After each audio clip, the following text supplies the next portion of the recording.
Have you ever wondered if there is something else you could be doing to help move your healing journey further and deeper? Well, if so, you're in the right place. And welcome to my seminar on 3 key choices you can make for deeper healing. Hi, my name is Diane Schnickels. I am the founder of Living Waters of Hope and the author of the Oasis Bible Study, which is a 3-book series that we use for our support classes, our online support classes for women. So what you're going to hear today is kind of a bird's eye view of just some of the things we like to remind the women that are going in our classes, remind them about. I'm going to use a PowerPoint to help give you visual as I am speaking. So with that, let's get started. I do want to thank Jen for putting together this domestic violence summit, and I commend each of you for attending because that is a great way to move your healing journey forward for sure. Okay, 3 key choices for deeper healing. The first key choice is to tell yourself the right narrative. What story are you telling yourself?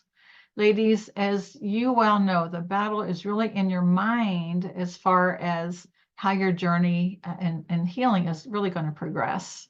The problem is you may be telling yourself your husband's or boyfriend's or husband or boyfriend's narrative, all the things that all these critical comments that they made to you.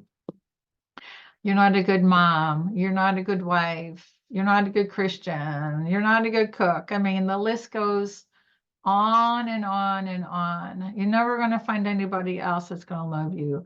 I mean, you end up feeling like damaged goods by the end of that, right? You're not feeling so good about yourself, which is the sole intent of someone who's controlling.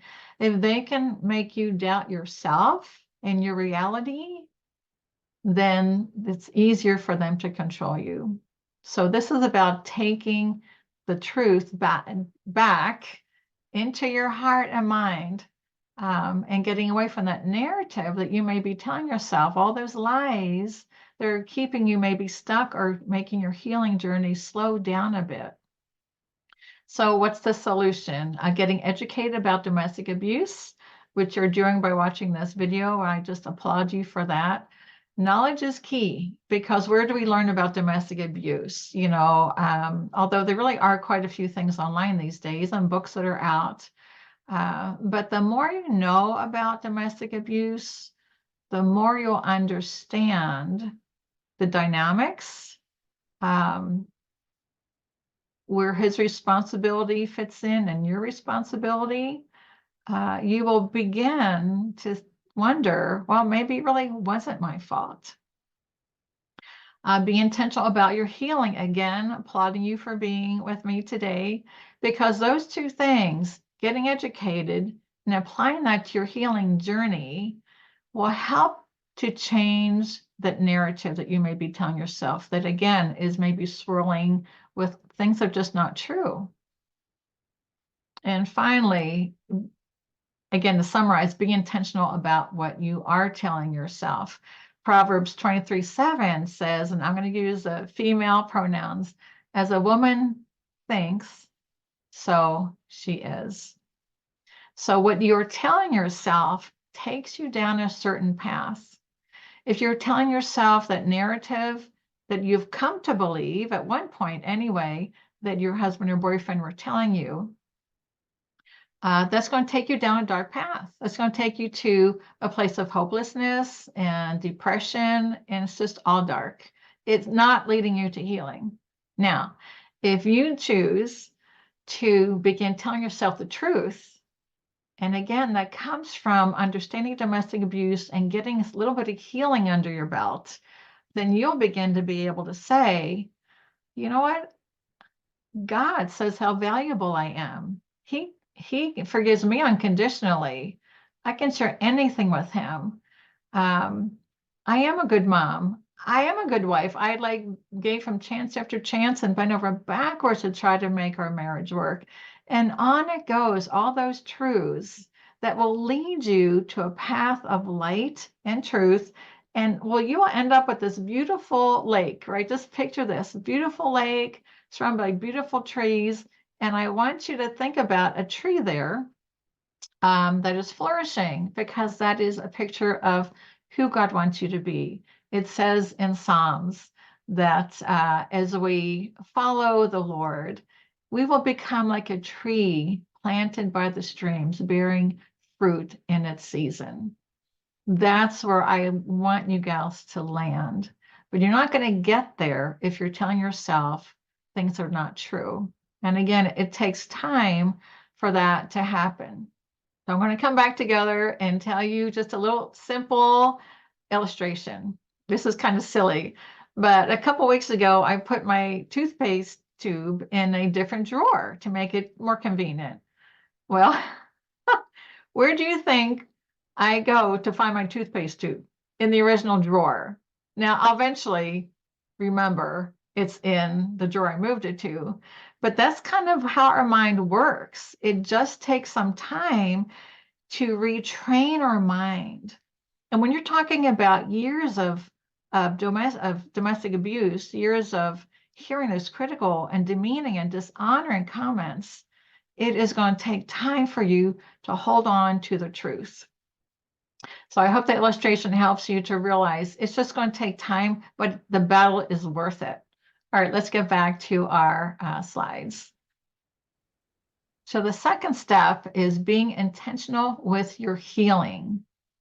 Now let's look at the problem that may be associated with this. You are or were not sure where to start. If you're still living under the same roof with a controlling person, you're just trying to survive. And even when you just get out, you're just trying to get through the day. You have been traumatized, although it's a big word to use, but any woman who's been in a controlling relationship, you've become hypervigilant, right? You're never sure what's going to happen day to day.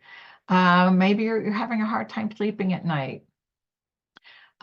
Maybe you're having panic attacks or nightmares. But part of the trauma is a foggy brain. That's part of a trauma response. So it just might be hard to know where to start. Another thing that can inhibit healing is you don't want to face the pain. And it is painful, ladies. Oh, my heart goes out to you. But without facing the pain, you're just going to be sitting in it and it's not going to go away. You might try to push it away, but it's not going to go away. You think you can do it by yourself. You're too embarrassed to tell anyone else. So many times when women have come into our Bible study classes, they say, I'm finally with people that understand me. I don't have to do it alone anymore. Be intentional about your healing. Well, what can that look like? Get the help you need. Ask for help. What does that look like? Take a step forward. What is your next best step? Gals, if you look too far ahead, it's just too overwhelming. Sometimes beyond the day is too overwhelming. Just think, what is the next best step I can take today, even if it's a baby step? Well, what might those steps be? Maybe if you have the finances to seek counseling, or you can join a class. Not all classes have fees. We offer scholarships. Create a support team, even if it's just one person. Well, who would that be? Well, God, right? He's with you all the way. He is always working out his plan for you. So I'm going to look to the right a little bit and read Psalm 16, 7-8. I will bless the Lord who has advised me. Indeed, my mind instructs me in the night. You know, God's speaking to us, right? In the middle of the night. I know you get that. I get that. It's an amazing thing. I have set the Lord continually before me, focusing on the Lord and not as much on the circumstances, even though they're real. We don't want to minimize that. But sometimes you have to step back and see that your God is bigger than your circumstances. It continues, because he is at my right hand, I will not be shaken. That's what being intentional with your healing looks like, having a perspective like that. So creating a support team, friends, family, other survivors, again, a counselor or a class, a group of other women. On the flip side, sometimes you have friends that don't understand. You don't have family members who don't understand, and you don't have a church that does understand. And that makes you feel more alone, right? But pray. If you don't have someone, pray and ask God to bring someone into your life that you can trust, that will keep what you say confidential. Maybe the next step is drawing a healthy boundary. If you're still with that person who's controlling under the same roof, it's very hard to draw a boundary because that changes the balance of power and that never goes over well, right? It can create anger. But sometimes a boundary can just be for yourself, where you're going to tell yourself, okay, the next time he is having a conversation, trying to tell me something that's going to take me down a negative spiral, I'm just not going to engage. I'll sit quietly and I'll respond if I need to keep myself safe, but I don't have to engage. It could be, again, for yourself, when he starts, going down that negative spiral, I don't have to react. It's learning to control your reaction because, right, it's so hard not to react when you've been oppressed for so long and things he's saying aren't even true. So just think about that. Maybe it's, when he begins to become disrespectful, you say, I can't talk to you when you're talking to me this way, and you leave the room. And if he wants to follow you, then you leave the house. Again, only if it's safe. If you are with someone who is very aggressively abusive, the only safe thing you can do is probably try to find a safe place to go to, because nothing you say, you really can endanger your own life. So you have to be careful about that healthy boundary. So often women don't learn. We don't really learn from our churches or sometimes in our family of origin how to draw a boundary. But drawing a healthy boundary, Jesus and God did that as well. So you're in good company and it's a healthy thing to do. And another step forward is having realistic expectations. If you have separated, the abuse can look a little different and can get more intense. Or he can be Mr. Nice Guy, and it goes back and forth so often. If you know to expect that, it's not going to throw you off. You're not going to be pulled in by him saying, I love you. I just want you back. What can I do? And I always want to give margin to the men who are sincerely wanting to change. But you know how convincing they can be. Less than 10% of men will make the changes they need, get the help they need to become non-abusive. So the tactics change quite a bit because his goal is to get you back. Your goal is to get healing, and your desire is for him to get healing as well in the separated states. But truly, for most men, his goal is what can he do to get you back? And he will really tell you and do anything to make you think he has changed. You have to be wise and to see a sustained change to really think it's safe to go back. If you're with your husband or boyfriend under the same roof, you just know, you just need to wake up and say, anything can happen today, and I'm going to lean on the Lord, and I'm not going to let him just, knock my feet under me, because I'm going to be ready and expect that he is going to say something really unkind to me today. So anyway, having healthy expectations is very helpful. So an illustration of that would be, okay, so I have been trying to lose like 10 pounds for several years, ladies. And what does that say about me? It's like, Diane, you are not being intentional enough about your goal of losing 10 pounds. I've lost like about 5, but that last 5, man. But what would it take? It takes sacrifice. It takes maybe getting out and taking a walk more often. There are things I know I could do, but I'm just not doing it. So, ladies, think about, are there things you know you could do to help move your healing along that you're not doing? And what would that be? Again, just take one step. What is your next best step, even if it's a baby step? Okay, I hope that was helpful. Let's move on to our next point. Before I move on to our third and final point and choice, before leaving this being intentional with your healing, I just want to mention, by not being intentional, those lies will just keep swirling around in your head for years, ladies. It will really hamper and hinder you living your life to the fullest. We've had gals coming into our classes that have been divorced several years. Even one came after being divorced 10 years, another after being divorced 20 years. They just knew they needed more healing. So they decided to come to one of our Oasis classes. And oh my goodness, they were having aha moments all over the place. And one gal said, and this is one who's divorced for 20 years. She said, I finally believe that God loves me. Because sometimes, gals, there's some of you who've come out of a home growing up that was not very healthy. So that's a double layer of healing. But just to know, letting these years go by, get the help you need. Be brave.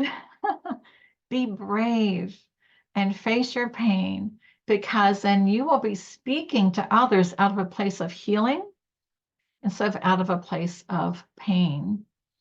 So I just want to encourage you. It is very important to be intentional about your healing, because when you're not, it really does affect who you are in your relationships, and just who you are within yourself. Okay, let's move on to the next points. Taking time for self-care. Now that's a choice, and we women are really terrible at that, aren't we? Okay, so what's the problem we face in doing this? You work so hard to take care of everyone else in your family, and especially keeping your husband happy so he doesn't get angry, right? That your needs came last or were inhibited. You spend so much time, when you were in that relationship. I'm not sure where you are, but if you're, under that same roof, especially, trying to keep him happy, trying to keep him from getting angry, trying to keep the kids quiet so he wouldn't get angry, doing anything you could that would not trigger his anger. But of course, he's unpredictable. And even if you did everything he had asked you to do, he will find something else to criticize you for, because it's the only way he can stay in control of you. Even if you just start to making things up, well, you're having an affair and you're not, but that's all, suddenly that's his next thing he's going to criticize you for. So you've worked so hard, and so you're surviving. You couldn't even meet your own needs hardly, right? If you want to go out with your girlfriends or go to a movie, maybe he said no. If you just want to, just take some time and just have some time to yourself in the evening, he might want your attention. So there are many reasons why it's hard to do self-care. We're not taught this very well in our churches, but let's get to our solution. The solution is give yourself permission. Give yourself permission to take care of yourself, ladies. No one else is going to do that but you. Self-care is not selfish. Jesus took care of himself, and so you're in good company. It's biblical. It's biblical. So let's go on and say, why is it important? There are many losses and you've been exhausted trying to please everybody else. The healing journey is exhausting. Losses go with grief. Like there are a lot of things I could talk about as far as why, but I kind of want to focus on the losses you have experienced that involve that betrayal. Because the grieving process, it's like you're always in it, but you probably don't even know it. So on top of trying to find your healing, on top of trying to make sure your kids are okay if you have kids, trying to figure out if your husband's, doing what he needs to become non-abusive, you're trying to figure out maybe housing, or there's just so many things I know that you're juggling, especially if you're separated. And it's exhausting. It's exhausting. And in the midst of this is the grieving process, which involves anger, which is righteous anger, ladies.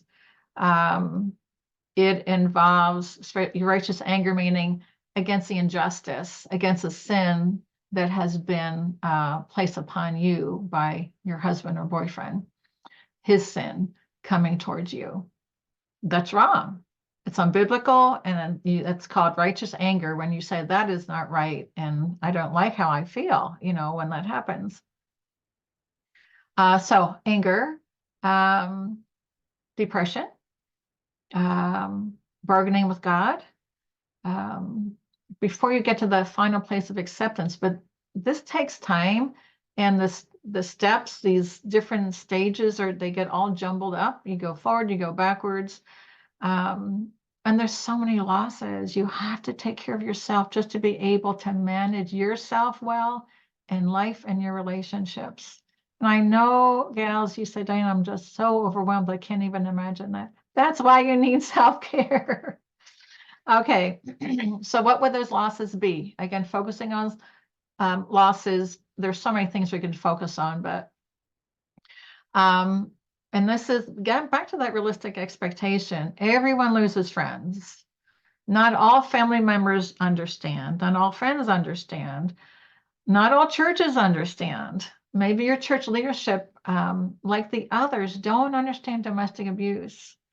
And all they've seen is a positive side of your husband or your boyfriend's personality. And they can't imagine that he's doing what you're saying. So what's their conclusion? Well, what are you doing?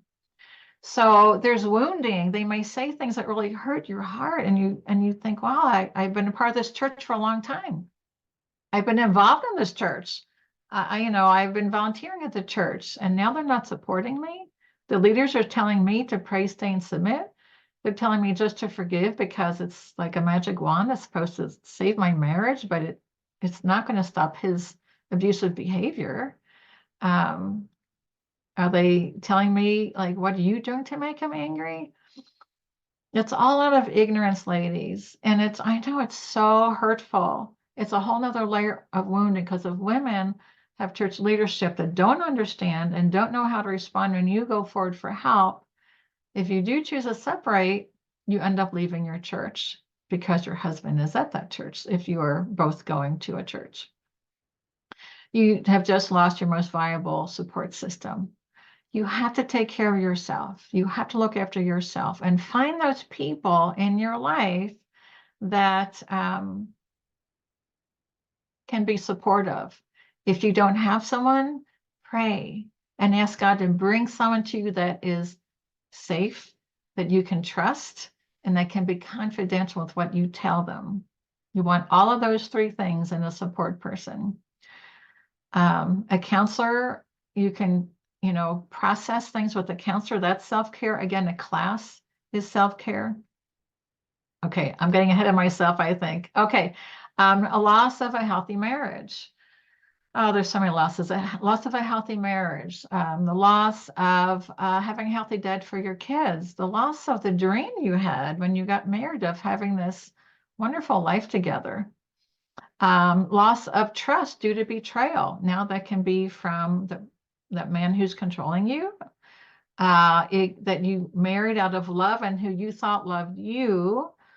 It could be from a friend who says something that makes you not feel very good. It's kind of maybe she thinks you're the problem. Again, it could be from a church that you just trusted their church leaders, and suddenly they're asking you what you're doing wrong to create this, or that you should go to couples counseling together, where it's really his sin problem. I'll just take a rabbit trail and just say couples counseling is never recommended when there is abuse in the relationship. Trauma, I mentioned trauma early on. That foggy brain, that sleepless nights, that hypervigilance, it's all so exhausting. If you don't take care of yourself, you will hinder that deeper place of healing. So, what are some ways to do self-care? Well, this is a fun part. What fills your joy bucket? Make a list. Do you like to take a warm bath? Again, these are easier to do if you're not with your husband, but even if you are, can you take a walk? Can you have lunch with a friend? Is there some funny videos you like to watch? Do you have a hobby? I enjoy cake decorating. I love watching the reels on that. It's like, a couple of minutes and I just get my joy bucket filled up. And maybe it's something with self-care where you need to kind of learn about some deep breathing exercises if you feel that anxiety coming up, something to kind of settle you back down. It's just getting your brain to shift from the emotional side to the logical side. That's what deep breathing does. You're counting as you're breathing. 1, 2, 3, 4, up.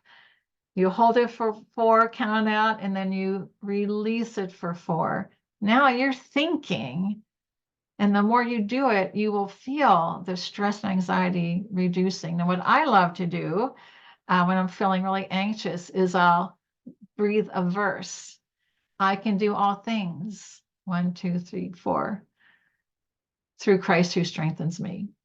Find a verse, find a lyric of a song, and just do those deep breathing. You'll feel so much better. But make a list so that when you're having a really tough day, you can look at the list, it's all written down, and you can pick something. And maybe have things that are 5 minutes, 15 minutes, a half hour, depending on how much time you have. All right, one more. Create a gratitude or prayer journal. You'll be amazed how your perspective can change when you begin to find things to be thankful for. Again, it helps you to step out of your situation and think about something else, because sometimes you can get in your head, right? And it's hard to get out of it. You can write your heart out to the Lord. Now, I know some of you are angry at God. He's big enough to take it, write it out, because it just helps it to get released from within you. And then I've had gals who said, I look back at what I wrote in the beginning of my journey, and wow, I could really see how far I've come. I realized that really was a bad situation I was in. Okay, ladies, so the 3 key choices, because they're all choices that you can make for deeper healing are, I have to look over here, tell yourself the right narrative. What story are you telling yourself? And where is that story taking you? Be intentional with your healing. I know it's hard work. I know it's a sacrifice. I just know it's really hard, but I encourage you to be brave for your own sake, to do what you know is the next best step in your own healing process. It will change your life, truly. And finally, take time for self-care. Self-care is not selfish, but the healing journey is long and hard. And taking care of yourself along the way is helpful. Okay, well, we have a few things as a ministry that we want to give to you. So I'm going to hop back on with the slides and talk you through some of them. So we have a free download for you that's actually a graphic of what I just spoke to you about. So you can print that out, put it somewhere in your home, and inside of maybe a kitchen cabinet door or somewhere that you can be reminded of the 3 choices that you can make that will take you deeper into your healing journey. And some of you already make those choices. Praise the Lord. Celebrate those victories, ladies. Celebrate the victories along the way. So I have 2 more resources for you. One is the Oasis support class. We offer these fall, winter, and spring. Women can join in at any time, because I know it takes a lot of bravery and courage to make a phone call or to register for a class, and we know that you are ready. We want to be able to get you into a class.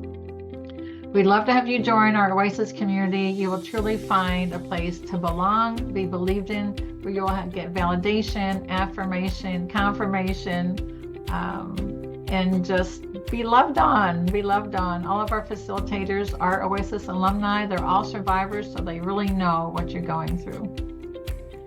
We also have a free Hope Giver Essentials course. It's 4 30-minute videos. This is really designed for, like I said, support people. So those who are supporting you, you might want to suggest they watch that. Again, it's free on our website. Maybe your pastor is wondering a little bit more about how to learn more about domestic abuse. It's like a what is domestic abuse type of class. It has different women's stories. It has the power and control wheel, the cycle of abuse. It has the different types of abuse. It talks about why couples counseling is not recommended. It talks about what to say, what not to say, how to listen when someone is telling you of the difficulties in their marriage, and much more. So if you go onto our website, livingwatersofhope.org, you'll see these 2 graphics. And underneath them will be a button for more information or to register, and that's where you go. But I'm not done yet, because I want to offer you a 20% off discount for the Oasis classes. When you register, when you get to the payment part, you just put in that code and you'll get 20% off. It doesn't include the books. But also, ladies, if you are having financial issues, because I know many of you are, if you're early on in your journey or still in that separated phase, please ask for a scholarship. Just let us know. No questions asked. We will cover your book and your class for as long as you need us to. So ladies, thank you so much. Thank you so much. I'm going to come back to you again. It's been a pleasure to be with you, even though I'm not like with you. But I just pray God's best blessings on you. I pray for his wisdom as you navigate your healing journey and the situations that you're in, because I know some of them are very, very complicated. I pray for his peace upon you, his grace, his mercy, and that you will come to him as he invites us, right? All those who are weary and heavy laden, find his rest that does not depend on our circumstances. So thank you so much for joining me. Again, may God bless you in all that you do. May you be like that tree in Psalm 1, planted by streams, flourishing and bearing fruit in its season.